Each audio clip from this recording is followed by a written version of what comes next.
Hola, ¿cómo están? Estamos de vuelta, podcast político. Los saludan Balam y Cristian. El día de ayer tematizamos la polémica que envuelve al personaje de Arturo Ávila. Explicamos por qué, desde nuestro punto de vista, Morena favorece más los intereses de la industria del ejército, el militarismo en el mundo, no nada más en este país, en general los intereses de los empresarios, que de la gente que no tenemos medios de producción. En consecuencia, hoy Balam nos trajo algunos clips para entender lo más que se pueda el pleito, o no, ya nos explicarás, entre la CENTE y el gobierno actual. ¿Qué onda, Cristian? ¿Qué tal a todos? Efectivamente, o sea, yo creo que estos dos casos, o sea, el de Arturo Ávila y el de la CENTE, nos reflejan muy bien, digamos, cuáles son las prioridades de Mm. gasto del gobierno de Sheinbaum, porque esta es una forma, digamos, de evaluar los gobiernos, no fijarse en lo que dicen, sino más bien en qué gastan el dinero.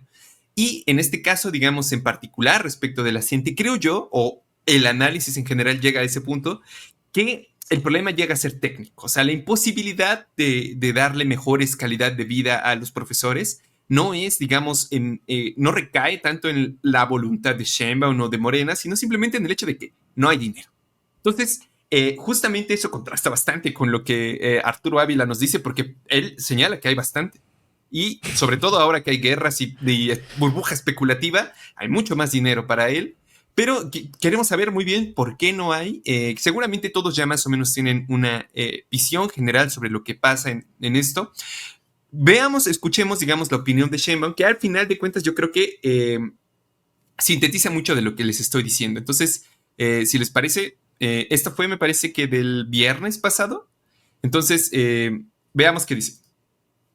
Pero además, porque ustedes saben para qué está yendo la mayor parte del recurso público, para los programas de bienestar. Es decir, los programas de bienestar hoy tienen un presupuesto de 850 mil millones de pesos, entre lo que está la pensión universal para adulto mayor, y además son derechos establecidos ya en la Constitución, además de los nuevos programas de bienestar. Es decir, el presupuesto es para la gente, para el pueblo, directo, sin intermediarios. Entonces, en esta condición, pues se da un 9% de aumento salarial, ahora más un 1% adicional en septiembre. Es un aumento que es más del doble de la inflación. Segundo, se congela la edad de jubilación. Eso representa, para que ustedes tengan una idea, alrededor de 60 mil millones de pesos en diversos años. Hay un año nuestro que esta congelación va a representar alrededor de 20 mil millones de pesos, 2027. O sea, porque cuando te jubilas antes, pues hay recurso adicional, porque hay que contratar maestros del jubilado y aparte la pensión o el retiro. Entonces, era el congelamiento. Además, pues durante el periodo del presidente López Obrador, casi 1 millón de basificaciones. Entonces, no nos negamos al diálogo, ni mucho menos. Hemos hecho una propuesta que está sobre la mesa y pues seguir hablando, seguir dialogando. Entonces, este esquema pues de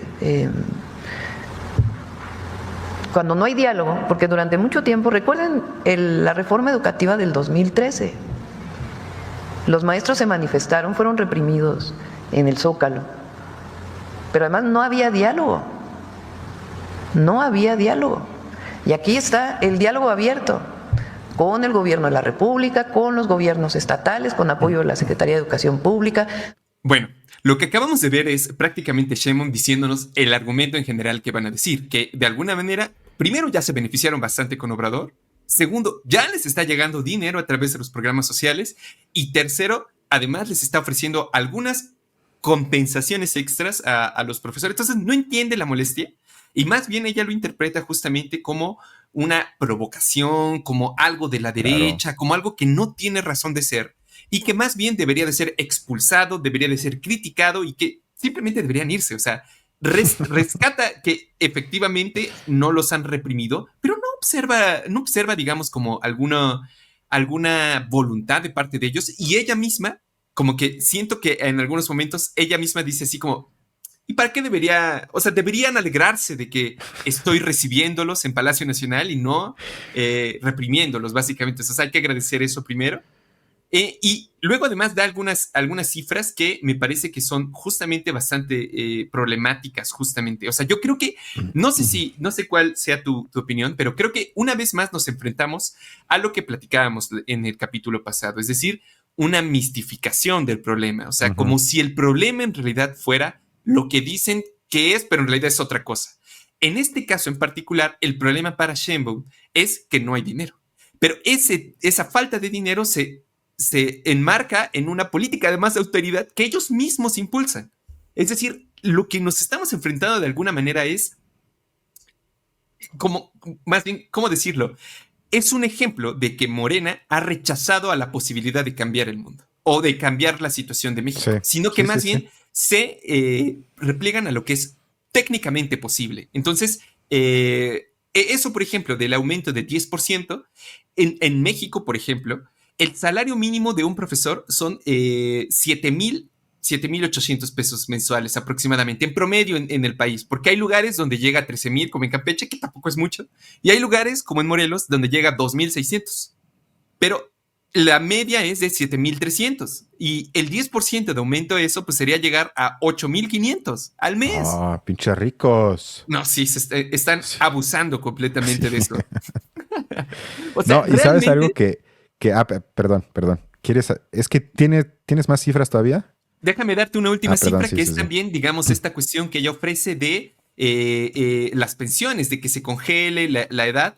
Sí, pero al mismo tiempo, digamos, la situación de las pensiones es realmente tristísima. O sea, lo que se hizo con las pensiones a grandes rasgos es que se separó, digamos, salario mínimo, ya no se cuentan en salarios mínimos, sino en unidades mínimas de administración, o unidades de medida y actualización se llama. Que es el famoso UMA, ¿no? Exactamente, pero la clave de eso, o sea, eso se hizo precisamente para que las pensiones no aumentaran al mismo ritmo que los salarios, porque si daban los aumentos iban a tener que aumentar muchas cosas, y entonces dijeron, no, mejor esto lo dejamos así. Y lo que ha pasado es que justamente, digamos, fíjate, si en 2016 tú ganabas 10 salarios mínimos, es decir, que eso mensualmente sería algo así como 21,900 mensuales. Ha aumentado mucho, 10 años. Entonces, en 10 salarios mínimos hoy en día son 85,000 al mes, pero 10 UMAS son 32,000. Es decir, si tú ganabas 10 salarios mínimos en 2016, hay una devaluación de al menos el 60% de tu capacidad adquisitiva. Es decir, es evidente que hay un problema ahí detrás y que las soluciones que ofrece Sheinbaum por lo menos son paliativas o no tratan, digamos, el problema de fondo. Sí. Pero no sé qué opinas de eso. Pues comparto que es más de lo mismo, porque ya desde 2017 una de mis mayores críticas a la propuesta de gobierno de López Obrador, ya llamada 4T, mal llamada diría, era que se partía de la afirmación, yo diría ideológica, de que el problema no es el tamaño del pastel entendido como el presupuesto, sino la corrupción, que sin duda es un problema, yo no digo que no, pero aún así partiendo del mundo mágico de la 4T, en el que ya no hubiese corrupción, que ya nadie robaría nada, que todo mundo sería, como a ellos les gusta llamar, honesto. Aún así, el presupuesto, en comparación a otros países, es decir, en términos del PIB, es muy bajo. México recauda muy poco para el tamaño del país que somos, para la potencia económica, que a pesar de todo, siempre somos entre la economía 10 y 15 del mundo. A veces cuando los escucho pienso que somos Haití o somos la República Dominicana, con todo respeto. Somos de las economías más importantes del mundo. Aún así, como lo hablamos el día de ayer, el dinero va en gran parte a los mismos de siempre, de las mismas familias, empresarios políticos. Ese es el problema. Y uno se tendría que enfrentar al poder, en muchos sentidos en México, para aumentar primero el tamaño del pastel y como segundo paso, que eso también es complicado, yo no digo que no, la repartición del mismo, que no digo que ya sea automáticamente con eso un mundo aquí muchísimo mejor, pero si no se aumenta el tamaño del presupuesto, estamos en lo que tú dijiste, la administración del mundo actual, en el que, bueno, pues le quita un poco allá para aumentar allá. recorto acá, pero al mismo tiempo tengo que entonces ahorrar allá. Y así, entonces subo quizás un poco el salario, pero entonces ya también congelo la edad de jubilación o viceversa. Pero tengo que hacer trucos porque no tengo más dinero, no tengo más ingresos para, además, quiero dejar claro, el día de ayer estábamos analizando y criticando a un empresario de armas, bueno, de tecnología militar, para ser exactos, y hoy hablamos de un gremio de maestros. ¿Qué es más importante para la sociedad? ¿Maestros o tecnología militar? Al capitalismo eso le da igual. Ese donde haya ganancia está feliz. Sin embargo, como sociedad se supone que la figura del maestro es muy importante. Y ya lo último es cuando ella menciona como 5 veces en el clip que nos trajiste diálogo. Es que sí hay diálogo. Eso me recuerda mucho a las universidades hoy en día. Que una mesa de diálogo sobre la pobreza. Una mesa de diálogo sobre lo que pasa en Gaza. Una mesa de diálogo sobre la explotación. Una mesa de diálogo sobre el machismo. Y nos matamos a diálogo. O sea, aquí no se trata de diálogos. Claro que tienes que llegar a un acuerdo, sin embargo, se trata de un conflicto de interés. El interés que representa Sheinbaum, que tristemente no es el de los trabajadores, es contrario al interés de la coordinadora, o yo hasta diría de los sindicatos que lo son en serio en general. Por lo tanto, es una lucha y luego se llega a un acuerdo, pero no es un diálogo que me parece a veces una infantilización de la comprensión de qué es la política, como si fuese un diálogo en el que quien da mejores argumentos al final gana. No es una reunión familiar en el que va a haber un diálogo sobre si nos vamos a pescar o a nadar, sino mi interés es opuesto al tuyo. Entonces yo uso mis armas, que las armas de la gente, pues todo el mundo las ve, que es cómo puedo causar la molestia suficiente para que beneficien un poco mi interés y luego del otro lado también jalan, pero todas las posiciones me parecen todas menos politizantes, digamos. Sí, no, y claro, esta idea paternalista de ya les estoy dando, aguántense, o sea, sí es una visión propia del nacionalismo, diría yo, la fantasía de unir los intereses, digamos, opuestos de las clases en un solo diálogo, y Sheinbaum como la gran mamá que, digamos, en términos feministas sería el patriarca, porque no porque sea hombre, sino porque ocupa el lugar del patriarca. Pero vamos al siguiente video donde va a ser un poco más técnico, pero creo que también nos va a permitir lo que hemos dicho a veces, que los mismos datos se pueden interpretar de maneras distintas. Veamos. Son trabajadores de la educación, que es un movimiento reconocido y con mucha energía de lucha social, pero no tiene viabilidad financiera. Y quisiera pedirle a la producción, mandé unas láminas para poder explicar con la audiencia 3 puntos importantes. La primera es el envejecimiento del instituto. Esta lámina habla de la esperanza de vida. Cuando el ISSSTE se creó en el año 60, la esperanza de vida de los servidores públicos era de 60 años. Hoy es casi de 80.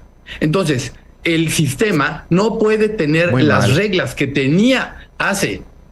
O sea, aquí básicamente el problema es que el sistema está hecho para eso. Entonces, a lo mejor una solución sería que la gente no viva tanto. Y muéranse antes, ¿no? Maldita sea, que vivan más. Más de 60 años, porque estamos viviendo más y alguien tiene que pagar esa esperanza de vida. Si ponen la siguiente lámina, que es la B, van a ver cómo el ISSSTE, comparado contra países viejos, es el más viejo de todos los viejos. Ahí están en la pantalla los datos, por ejemplo, de Francia, de Alemania, de España, y su población de 60 años o más es entre 25 y 30%. Aquí, por ejemplo, simplemente borra así por completo el hecho tan brutal de la economía mexicana, que es como el 60-70% es gente informal. O sea, obviamente no van a estar en el ISSSTE, y los que están son los que exactamente en los 60s, cuando todavía cumplía sus funciones, siguen ahí, pero no alcanza a ver que justamente este dato en específico no es que necesariamente la gente es más vieja, simplemente la gente es tan pobre y llegó, digamos, a un grado de destrucción del trabajo formal tan grande en México que ya nadie está en el ISSSTE. O sea, ese es el problema, y por eso, digamos, aumenta esa parte de porcentaje que ahorita vamos a ver un poco más cómo se distribuye, pero como veremos, en realidad ese es el problema. Porque yo viendo los datos, o sea, a ver, explícame, porque a menos que yo entienda mal, o sea, él trajo esta gráfica porque quieres señalar que el porcentaje de México es muy alto, ¿no? ¿O no? Sí, sí, sí, sí. Pero pero no se supone que la gráfica demuestra como lo contrario. O sea, porque a ver, tenemos Japón 30%. En España, que no alcanzo a leer exactamente, 26%. Ajá, Alemania 26. 28%. Y Francia Y 25%. México 12, ¿no? 12%. O sea, dirías, pues estamos mucho menos, ¿no? O sea, es como que no entiendo porque yo me quedé pensando que ubico muy bien el caso de Alemania, que es de los países en el que más viejos hay. ¿Y a poco en México hay porcentualmente más? Y claro que no. Claro que no. Si México es tendencialmente, digo, poco a poco va cambiando, pero tendencialmente un país joven. Sobre todo si nos comparamos con los países que están en la gráfica. Por eso, como que no entiendo exactamente qué quiso explicar con esa gráfica. O sea, justamente Ajá. aquí es lo que te digo, o sea, que es el 12, o sea, como tú lo dices, lo reconociste bien, es el 12% de la población Sí. anciana, y sin embargo, digamos ahí, en el liste hay nada, es el 35%, o sea, es como muy desproporcional. Aquí no nos muestra cuánto es realmente los pensionados de otros países. Esa cifra, quién sabe de dónde la saca. Exacto, Pero exacto. aún así, digamos, si eso fuera alto, digamos que no corresponde con el 12%. Supongamos que allá hay como una brecha. Debería de ser, Okay. ¿no? Si la gente aquí trabajara formalmente, debería de llegar a ese 12%, Claro, sí. pero no lo es. Y justamente Sí. él dice, bueno, vean, no se puede. Pero no ve en esto el problema, justamente, de los años, digamos, de trabajo informal que ha habido en México en gran medida. O sea, ¿por qué crecen los tianguis? Porque la gente pierde su trabajo, pierde capacidad digamos, de tener pensión, de poder comprar casas formalmente. Es decir, todas estas instituciones es justamente lo que el neoliberalismo se encargó de desaparecer. Es un problema que creó el neoliberalismo, no es algo que está ahí nada más. Fueron decisiones de personas las que crearon esto. Y por lo tanto se podría cambiar. Y por lo tanto se podría cambiar. Tiene Tiene su población de 35% de 60 años o más. Entonces, es el ISSSTE, el grupo más viejo de México, ya está envejecido desde el punto de vista de promedios de edad. Como México país va a estar en 30 años y por lo tanto, segunda razón de por qué al ISSSTE no se le puede tratar como si no hubiera pasado nada en 60 años. La esperanza de vida y el que el grupo demográfico de servidores públicos no haya crecido hizo que se envejeciera relativamente la población del ISSSTE. Si vamos a la siguiente lámina, se ve aquí claramente cómo antes había muchos jóvenes y trabajadores jóvenes en la base de la pirámide cotizando para pagar las pensiones de los que estaban pensionados arriba, y ahora ya cambió. Todas estas gráficas no las inventé yo, son de los informes financieros y actuariales y de los anuarios estadísticos del ISSSTE del año pasado. Entonces, ya hay los cotizantes al régimen de reparto en que la coordinadora pide que se generalice, cada vez son menos. En la siguiente lámina podemos ver que cuando el ISSSTE se creó en 1960, había 20 cotizantes por cada pensionado. Había una pirámide que soportaba a las pensiones. Para cuando se hizo la reforma en el año 2007, ya había solo 5 cotizantes por cada pensionado. Y el dato más reciente es que hay 0.9 cotizantes por cada pensionado. ¿Eso qué quiere decir? Que si todos los trabajadores que actualmente cotizan al ISSSTE pusieran todo su sueldo íntegro a las pensiones, no alcanza. Es un sistema, el sistema solidario, que desafortunadamente se desequilibró por una transición demográfica que no es culpa de nadie, que es la realidad de esa institución. ¿Qué le vamos a hacer? ¿Cómo ves, Cristian? No, bueno, o sea, es sintomático. Y algo que me da gusto al mismo tiempo que me entristece es que esos argumentos son igualitos a los que yo he escuchado en Francia, en Inglaterra, en Alemania, en Estados Unidos, que tratan el tema como un desastre natural al que nos tenemos que enfrentar. Está feo, nadie dice que está bonito, que no pasa nada. Es un problema, pero pues así están las cosas. Exacto, y desafortunadamente ahí por algo místico que no podemos comprender, esto ya no funciona. Y dejan fuera, como tú dices, por un lado, bueno, la pregunta para mí más importante es, y que no hace, ¿por qué la gente ya no cotiza? ¿Por qué? porque ya no tenemos ganas, porque estamos aburridos, porque nos gusta no pensar en la jubilación, porque no nos interesa. Dirían los posmos, ya son personas etéreas y ya no les gusta tener un solo trabajo. Les gusta fluir. O peor aún, que estamos en un mundo post-materialista y que eso ya no es importante, sino que uno vive de aire y energías, entonces ya no importa eso. Pero claro, o sea, y además México seríamos como de los ejemplos más extremos de eso. Que eso me frustra tanto, que uno no piensa, y es lo mismo con otras cosas, ¿eh? O sea, que uno no piensa que el origen de muchísimos problemas en México son los malos salarios. De ahí se generan miles de problemas. Mala alimentación, mal acceso a salud, mala educación o no acceso a ella, ingreso al crimen, obviamente malas jubilaciones, porque si por un lado la mitad de los mexicanos o hasta más está en el sector informal, porque es ahí donde más o menos puedo sobrevivir y no me pagan 6,000 u 8,000 pesos tiempo completo en un call center. Y por el otro lado, los que están en el sector formal ganan en su mayoría tan poco que lo que cotizan es demasiado poco para que luego alcance para una jubilación más o menos digna y que luego eso sea. O sea, subsidiamos mediante los programas del bienestar la explotación empresarial. Eso es uno de mis argumentos contraintuitivos de que lo que hace Morena con la 4T, que lo puedo comprender, también se puede ver desde la óptica de gracias a eso los empresarios pueden seguir explotando a la gente y pagando tan poco porque la gente recibe su bequita acá, su apoyo allá y con eso no se mueren de hambre. Pero sin eso, quizás la gente ya se enojaría lo suficiente para atacar para mí el problema del raíz, que en este caso con las jubilaciones tiene que ver, bueno, si tengo buenos salarios, las cotizaciones suben y entonces en consecuencia ya no tengo el problema financiero que nos acaba de explicar este supuesto analista, pero que no quiera hacer esa conexión, para mí es absolutamente incomprensible, la verdad. Sí, completamente. Lo que el experto, digamos, en pensiones menciona es simplemente, digamos, el estado inicial, diría yo, de toda política. Efectivamente, nos cuenta una vez más que ya todo está repartido y que no alcanza. Que es imposible, nos dice. Pero nunca se pregunta justamente por el origen de esa imposibilidad. Señala que nadie tuvo la culpa del crecimiento poblacional, pero sí se sabía. La demografía no se inventó hace 10 años. O sea, el problema es que no solo no se hizo nada para invertir en la infraestructura y asegurarle productividad, sino que se pulverizaron las mismas intenciones de construirlas durante el neoliberalismo.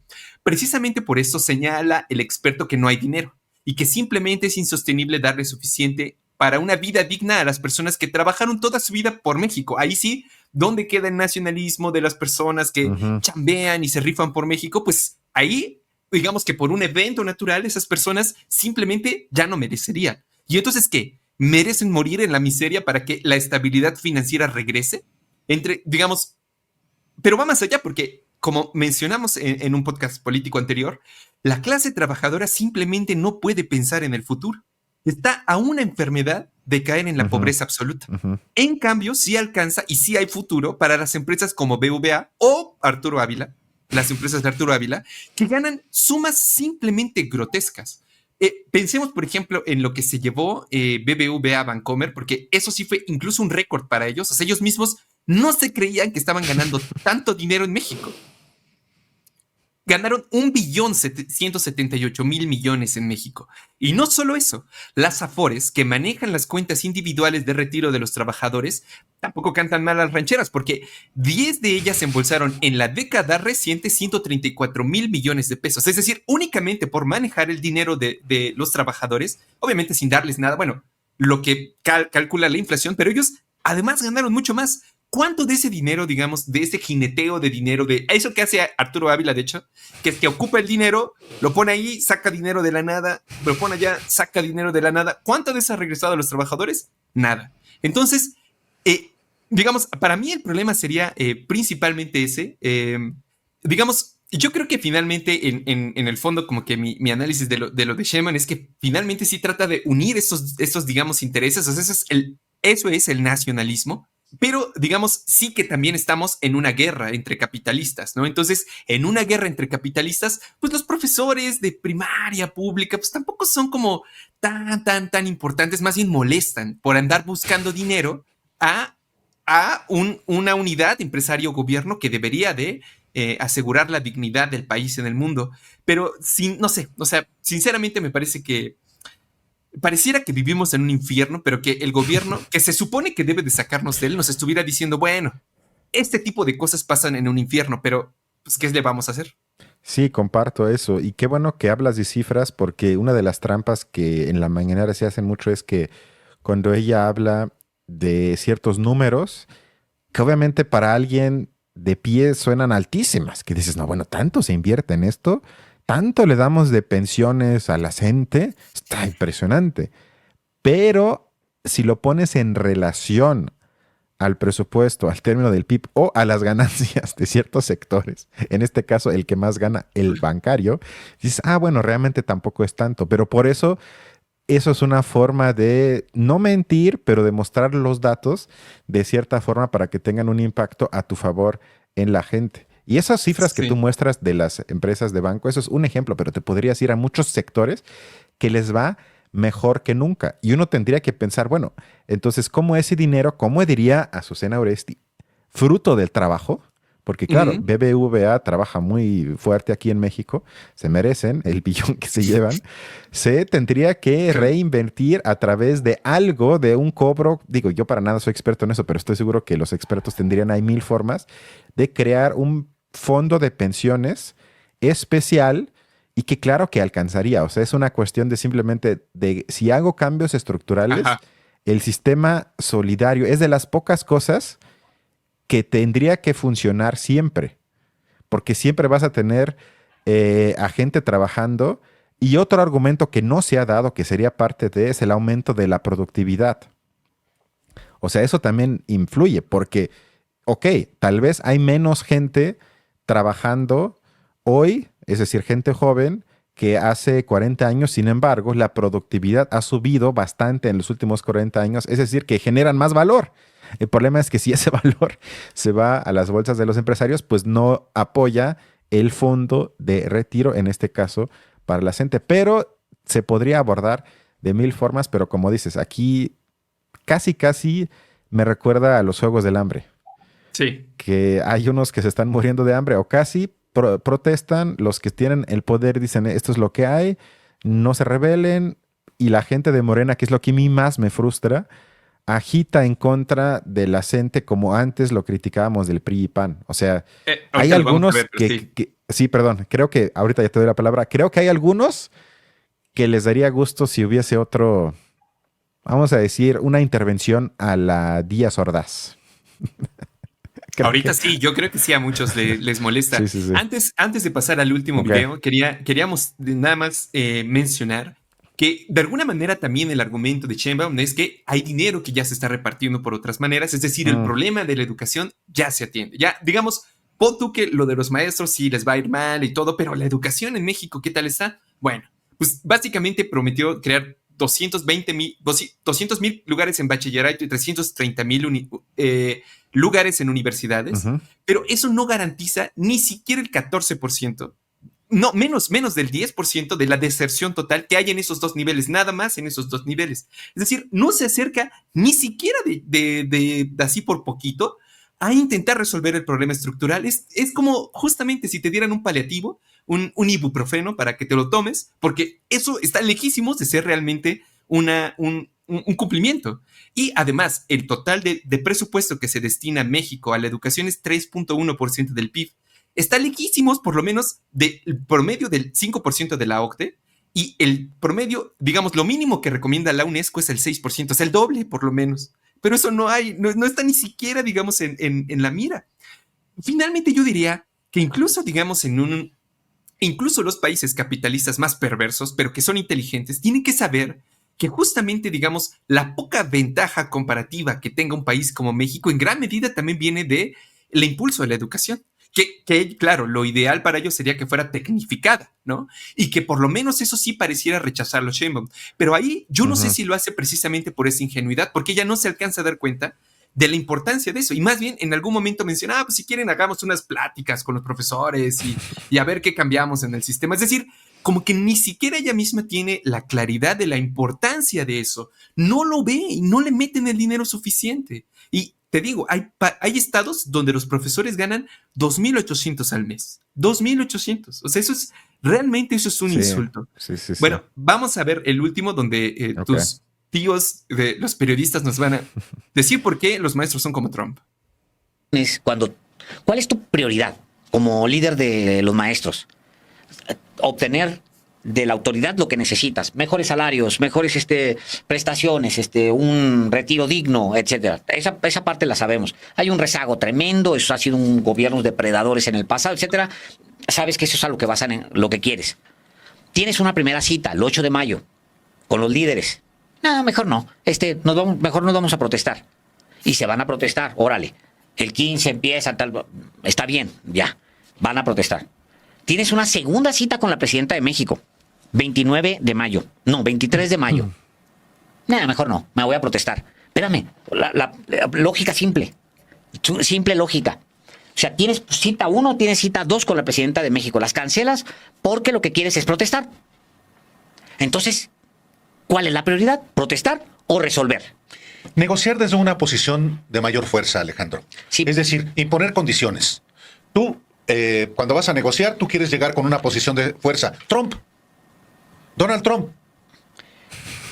Se va con todo, aunque parezca irracional. No, y aunque dañes a todo el mundo. No, claro.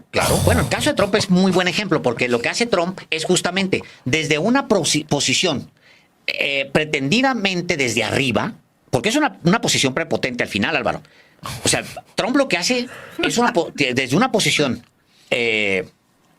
omnipotente, afecta la vida de millones de personas en el planeta, claro, y para posicionarse. Claro, y luego negociar. Con las mejores condiciones. A ver, son cosas diferentes. No interpreten. No, alguien te va a hacer el recortito, sí, claro, en un videíto que va a decir, Trump. Bien hecho, Álvaro compara a la gente con Trump. No, espérense. No le así, háganlo, porque nos da mucha.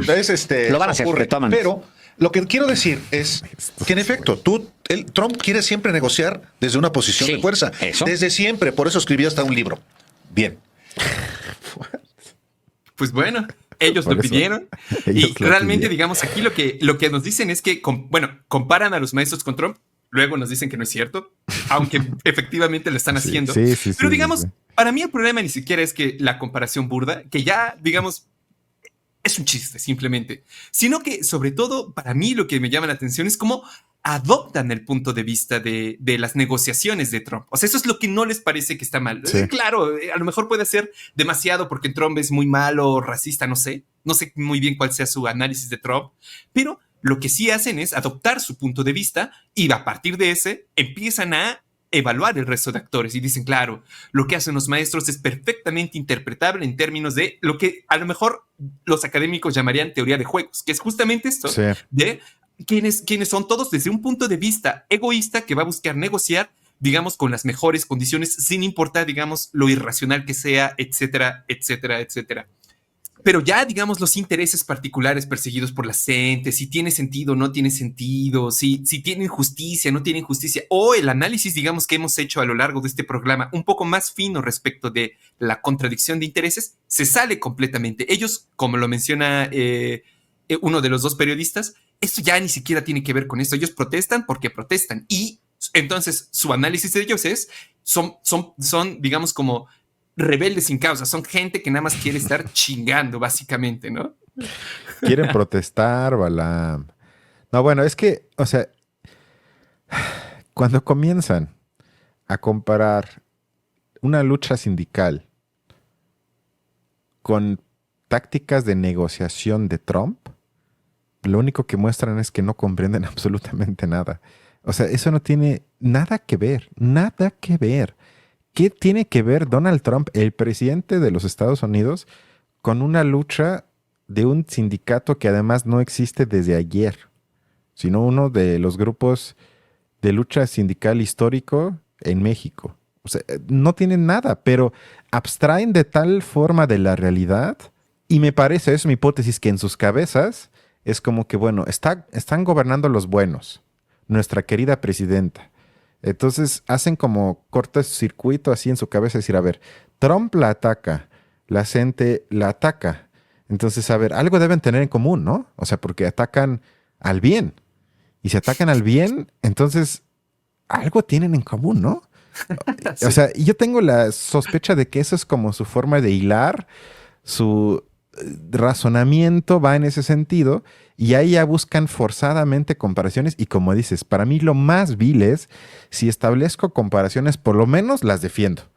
Me puedo equivocar, me pueden criticar, me pueden insultar, pero si ya las establezco, las tengo que defender. Pero para mí no hay nada más ruin que abrir la comparación y mucha gente se va a quedar con eso y luego decir, no, pero pues no era así, ¿eh? O sea, sí, pero no. Eso ya es todo menos serio y que se llamen periodista, bueno, eso ya nada más es la cereza al pastel, pero bueno, en fin, es triste. Sí, ¿no? Y pues yo nada más como para terminar, recordar también cómo este movimiento de los profesores en general, pues sí ha sido también, yo diría que fue estructural incluso para la victoria de Obrador, porque en 2015, si no mal recuerdo, fíjate, o sea, salió una marcha inmensa y después fueron las elecciones legislativas que por primera vez participaba Morena y sin duda, digamos, hubo un gran apoyo, digamos, de ellos. O sea, muchos de ellos apoyaron totalmente, digamos, bueno, fueron de los más enfrente, pero justamente vemos aquí un caso más en el que efectivamente Arturo Ávila no es ningún loco, sino que él es perfectamente el empresario modelo, mientras que los profesores que apoyaron muchísimo tiempo son los locos, son los que ahora ocupan el lugar de la derecha y que además, digamos, cuando... en muchas de las ocasiones que han tenido los profesores de hablar, que les han dado la palabra porque no se los dan en todos lados, ellos no necesariamente están en contra del gobierno. O sea, esto se ve incluso entre ellos. Porque ellos mismos dicen, bueno, a ver, yo estoy a favor de lo que hace el gobierno. En realidad, mi problema aquí es más bien con esto, ¿no? O sea, ellos mismos como no son monolíticos, como ellos sí lo hacen los del gobierno. Ellos sí los tratan totalmente de derecha, enemigos, pero los propios profesores son mucho más inteligentes y sus propias opiniones son mucho más diversas respecto de eso. Creo que lo único con lo que están de acuerdo es que su situación es verdaderamente espantosa y necesitan una solución. Yo creo que es una posición justa, pero además, digamos, creo que también es muy valioso, por lo menos este hecho de que ellos son capaces de hacer esa distinción. O sea, no son maniqueos, son, digamos, mucho más sensibles respecto del problema que buscan. Pero también creo yo que esto nos muestra muy claramente que esto no es una cuestión de que no estamos en desacuerdo, como dice Ranciero, o hay un problema de comunicación, diría Habermas. O sea, esto es en realidad un problema de intereses puro y duro. No tiene nada que ver con lo bueno o malos que somos, si estamos o no estamos. O sea, eso tiene que ver simplemente con que es imposible gobernar para dos clases sociales y esperar una especie de unidad o equilibrio al interior. Eso es imposible. Tienes que elegir un lado. Y me parece a mí que Morena ya eligió su lado, poniendo, digamos, a Arturo Ávila al frente. Es muy claro el lado que eligen, y con estos reproches al movimiento que debería de ser, más bien al contrario, uno de los que más apoyen, ese tipo de reproches es más bien una declaración de que esos son sus enemigos. Sí, estoy de acuerdo. Como comentario final, yo diría, si tienen tiempo de hablar no sé cuántas horas con Sandra Cuevas, ¿por qué no tienen tiempo o ganas, o las dos, de invitar a un representante de la gente? Para preguntarle, hablar con él o con ella en el estudio el tiempo que dure para que no caigan en estas vergüenzas absolutas de fabular si se parecen a Trump, si no se parecen, que la táctica y que no sé qué. Digo, por Dios, o sea, hablan con medio mundo, ¿por qué no, como dices, le dan espacio a gente de la gente? Porque en casi todos los medios no les dan el derecho de explicarse a sí mismos y su punto, sino muestran, como siempre se ha hecho en México, muestran a la gente cómo cierra calles, entrevistan a la gente afectada por las protestas, con eso crean un clima de que ya repriman los malditos, pónganse a trabajar, pinches huevones, etcétera. O sea, esa campaña de los medios ya la sabemos, pero las posiciones del gobierno en turno, que supuestamente está con los pobres, pues no varían mucho de ese tipo de abordaje. Sí, ciertamente. Pues bueno, creo que con esos dos casos, tanto el de Arturo como el de la gente, vamos viendo muy bien qué tipo de gobierno nos va a esperar en los siguientes 5 años. Tristemente, sí. Pues muchas gracias, Balán, por los clips. Gracias a ustedes y nos vemos para la próxima. Cuídense mucho. Hasta la próxima.